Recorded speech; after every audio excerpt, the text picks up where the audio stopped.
Good morning বন্ধুরা। তো আশা করি তোমরা ভালো আছো, আমরাও ভালো আছি।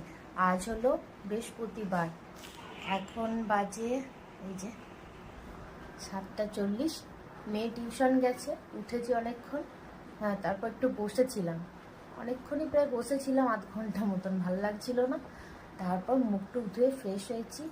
আর এই যে ভাত বসিয়ে দিয়েছি একদিকে, আর একদিকে এরকম চায়ের কাপ নিয়ে চলে এসেছি, চা খাচ্ছি।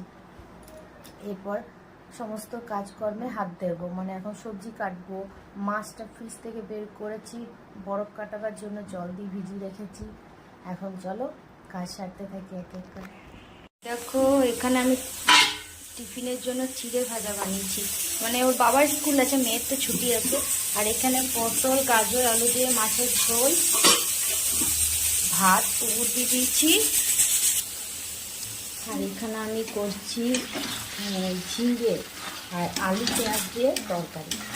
আমি তরকারিটাতে বেশিরভাগ না মাছের ডিম দিয়ে করি, কিন্তু আজকে মাছের ডিম আনা হয়নি। আমি বললাম যে কালকে মাছ তো রয়েছে, আর বাজারে যেতে হবে না, এই জন্য ওই আলু ঝিঙে পেঁয়াজ দিয়ে একটা তরকারি করে দিচ্ছি মাখা মাখা। আর এটাতে একটু জলখাবারে মুড়ি খাওয়া হবে, একটু আলুর দম বসিয়েছি। তো চলো, দেখো আমার রান্না হয়ে গেছে, কিন্তু রান্নাঘরের অবস্থা খুব খারাপ। এবারে কাপড় কাচা হয়েছে, এটা মেলতে যাব। মেলে এসে রান্নাঘর পরিষ্কার করব, ঘর ঝাড় দেবো, মুছবো। তো চলো মেলে দিয়ে আসি, এখন একটু রোদ দিয়েছে তো, যাই।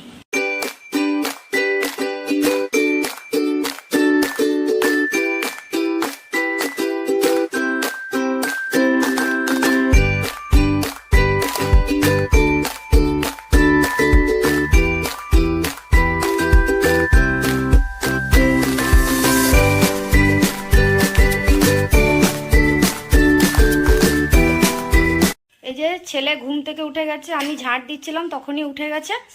উঠে এরকম মুখ ধুইছি, বসে বসে টিভি দেখছে। আর মেয়ে খাচ্ছে, ওর বাবাও খাচ্ছে, ওরও টাইম হয়ে গেছে।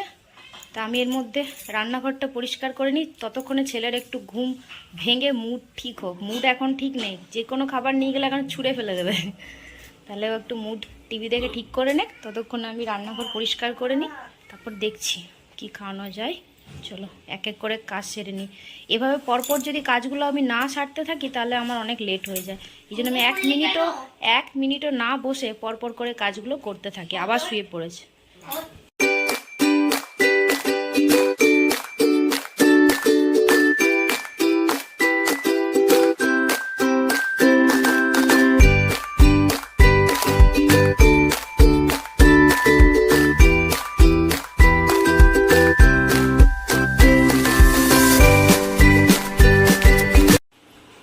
দেখো, আমার রান্নাঘর পরিষ্কার করা, বাসন মাজা সমস্ত কিছু হয়ে গেছে।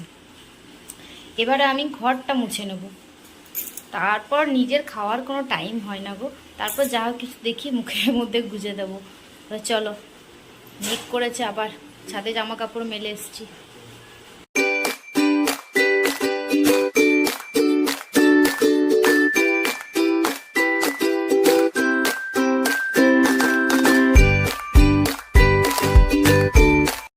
এই যে মেয়েকে শ্যাম্পু করিয়ে দিয়েছি,